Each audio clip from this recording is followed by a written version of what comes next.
krenulo se u razvoj projekta koji se zove Vojvodina Metal Cluster. Zajedno sa partnerima iz Temerina, koji su lider partneri, i drugim partnerima, gospodin Zoran će kasnije vas uputiti koji su to. Zvanično 21. oktobra klaster MEMOS je ugašen i inkluziran u ovaj vojvođanski metalski klaster. Ali tu nema sujete kada govorite ovaj je ugašen i pripojen ovom drugom, jel tu nema sujete privrednika, kažu a što se ne bi vi pripojili nama ili zbog čega, kako to ide, manji u veći ili to nema veze? Mi nismo u ovom smislu konkurencije, mi smo ovde partneri. Partneri izrade u zajedničkom interesu. Dakle, nema... Ne postoji sujeta, interes je takav. I nema razmišljanja na taj način. Tako je. Svaka čast. Hvala vam, Mirjana, za početak. Gospodine Pekez, moram da vas pitam za početak, kaže vaše zvanje, vaša funkcija, menadžer Vojvodina Metal Klastera. I mene sada zanima kao laika, da li jednom klasteru potreban menadžer ili u skladu sa ovim novim modernim izrazima klaster, pa mora i menadžer? Znate, termini koji se danas koriste su rezultat jednog vremena i produkt jednog ambijenta u kome mi živimo. Tako su i nazivi kao što je menadžer, kao što je klaster, kao što je nekada bio marketing i ne znam ni ja, bilo šta od tih termina danas su takvi kakvi su. Suština je u sledećem. Svaki klaster čini jedno udruženje i to klasično interesno povezivanje preduzeća. Svako udruženje ili svaki takav oblik udruživanja traži jedan menadžerski profesionalni tim koji će time da upravlja, a na čelu svakog od tih timova nalazi se neko, pa zvali mi njega direktor, zvali ga menadžer, možemo da zovemo kako god hoćemo, suština je u tome da neko mora da bude na čelu jedne takve organizacije u operativnom smislu. Ali to, samo da malo pojasnimo, jel to znači da ste vi iz ove priče, vi ste iz te priče metalaca i vi ste jedan od privrednika i sastavni ste deo, samo ste menadžer? Ovako, ja sam inače profesionalno zaposlen u jednoj lokalnoj agenciji za razvoj, u agenciji za razvoj opštine Temerin. A projekat Vojvodina Metal Cluster je jedan od naših projekata koju Agencija za razvoj opštine Temerin realizuje i ovaj projekat realizujemo u partnerstvu sa više partnera. Jedan od tih partnera, odnosno predstavnici partnera ispred opština u Vojvodini su opština Temerin i opština Stara Pazova. Zatim su tu predstavnici pokrajinske vlasti i pokrajinskih institucija koje u stvari predstavljaju u partnerstvu Pokrajinski sekretarijat za privredu i Pokrajinski sekretarijat za međuregionalnu saradnju i lokalnu samoupravu. Zatim partneri u klasterima su pored preduzeća i naučno-istraživačke i razvojne ustanove.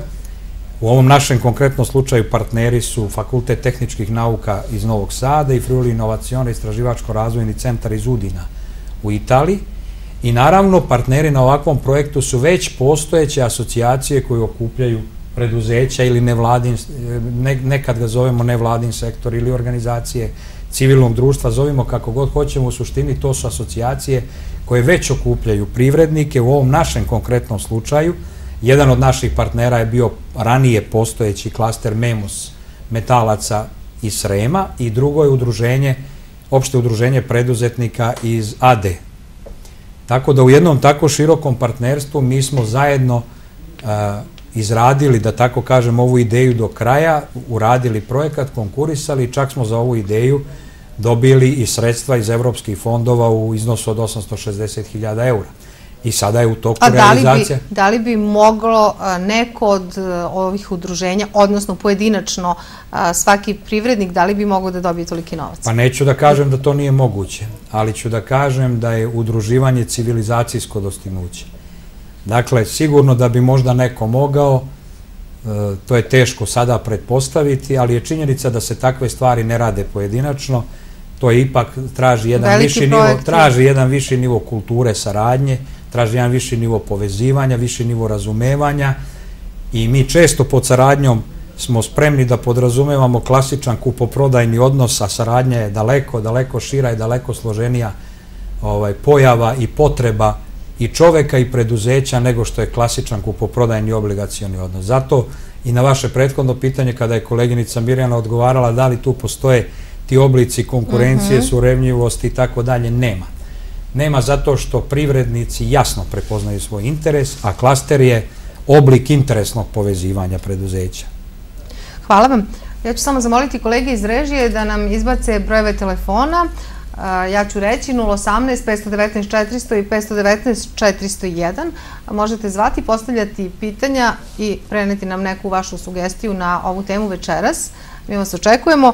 A ja ću vas, gospođo Milojković, pitati, kad smo već krenuli sa manje više upoznavanjem od termina šta je klaster, ali i ko su ti ljudi koji se udružuju, kakva je situacija u Nišu, odnosno u Nišavskom regionu? Situacija u našem regionu je takva da zapravo se ozbiljnije sa razvojem klastera krenulo uspostavljanjem i implementacijom danskog programa za lokalni ekonomski razvoj na Balkanu, LEDIB, dakle od 2007. godine. Znači od 2003. do 2007. mi smo čekali da stigne LEDIB? Pa ja ne bih rekla da smo baš samo čekali da stigne LEDIB. Bilo je tu sporadičnih inicijativa, čak i sporadičnih mogućih podrški od strane nekih američkih međunarodnih organizacija. Međutim, koliko sam ja informisana, zapravo, znači, ili nije bilo, ili neki program nije dovoljno, znači, dugo trajao ili dovoljnu misiju imao, tako da praktično do razvoja klastera ozbiljnijeg dolazi tek sa ozbiljnim inicijativama, kreće se tek od 2007. godine. Međutim, obzirom na prisustvo LEDIB programa i to da pokriva jedan okrug, Nišavski okrug, i dolazi sa zaista značajnom količinom sredstava i sa jasno fokusiranim aktivnostima, jasnom strategijom razvoja klastera, mislim da se u ovako jednom kratkom vremenskom periodu, to je sada 2011. znači nakon praktično četvrta godina delovanja programa, osjeća značajni pomak. Možemo, znači, da sagledamo broj klastera koji je podržan. Radi se o praktično 7 klastera pod podrškom LEDIB programa. Međutim, sama podrška je rezultirala i pojavom i drugih klastera u nekim drugim sektorima koji nisu podržani od strane LEDIB-a, ali... A to ne znači da ne funkcionišu? Kako ne, da. Transfer znanja se, znači, jednostavno osetio i iako LEDIB deluje u sektoru građevine, tekstila i poljoprivrede, jednostavno uticao je na razvoj klastera u oblasti medicine, tako da imamo i Startup Medical klaster. Zatim u Nišu pored njega, znači, je i startup uslužni klaster, klaster usluga, takođe klaster reciklaže, NIKET klaster koji je podržan od strane SECEP EU programa i srpski klaster nameštaja i tako dalje. Ne bih voljela da neki prosto zaboravim, jer mislim da ni jedan ne bi zaslužio bilo kakvo zaboravljanje. Velika je stvar, zato što kad govorimo o razvoju klastera, zapravo govorimo o spremnosti ljudi da upravljaju promenama.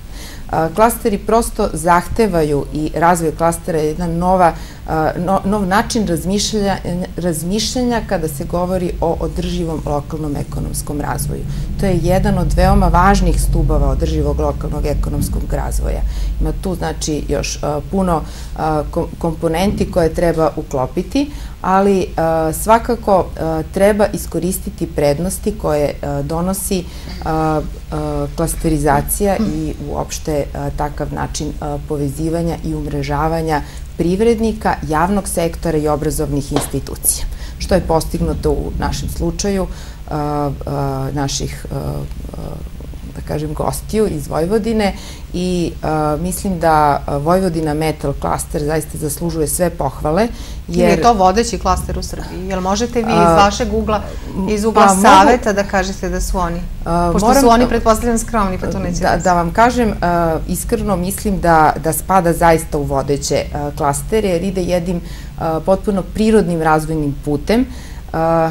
praktično ide ispred vremena i ispred mera koje su trenutno na raspolaganju, a tiču se mera, naravno, naše zemlje, kada se radi o razvoju klastera, i sa druge strane prosto idu ispred vremena, idu jednim putem kojim bi zapravo i drugi klasteri koji su sada lokalnog ili regionalnog karaktera trebali da idu, a to je put ukrupnjavanja, znači put povezivanja bez sujete, kao što je i Mirjana rekla, znači sa punom otvorenošću za partnerstvo, za saradnju sa najrazličitijim institucijama. Znači, sam poslovni sektor nije dovoljno da bude dobro organizovan, kao što mi u ovom slučaju imamo, znači, u našem regionu. Veoma je važna jaka povezanost sa javnim, ali ne samo povezanost, već i uzemno razumevanje sa javnim sektorom, zajedno obrazovanjem, istraživačko-razvojnim institucijama i zajednički nastup, tako je, zajednički nastup prema domaćim, prema stranim fondovima. To je nešto što je ozbiljno, to je nešto što vodi inovacijama, a zapravo inovacije primenjene u praksi vode profitu. I to je ono krajnji cilj udruživanja svakako. Sigurno, ali me zanima kada već govorimo o toj saradnji sa institucijama, odnosno krećemo od lokalne samouprave, nekako je najprirodnije. Kakva su vaše iskustva, gospođo Radenović-Ratković? Jeste li vi imali problema, kada već govorimo o tim početcima od 2003. godini, šta kažu predsednici opština, šta kažu načelnici uprava, koliko su vam pomogli i koliko su vam odmogli? Pa vidite, mi smo upravo naša prva saznanja o klasterima i dobili iz lokalne uprave, koje je baš te 2003. organizovala i pozvala je privrednike i rekla: u Sava centru organizuje se jedan skup, dolaze predstavnici iz Italije i govorit će o unapređenju konkurentnosti. Na taj način smo prvi put čuli za klastere kao organizaciju. A upravo i ovaj projekat je dokaz da postoji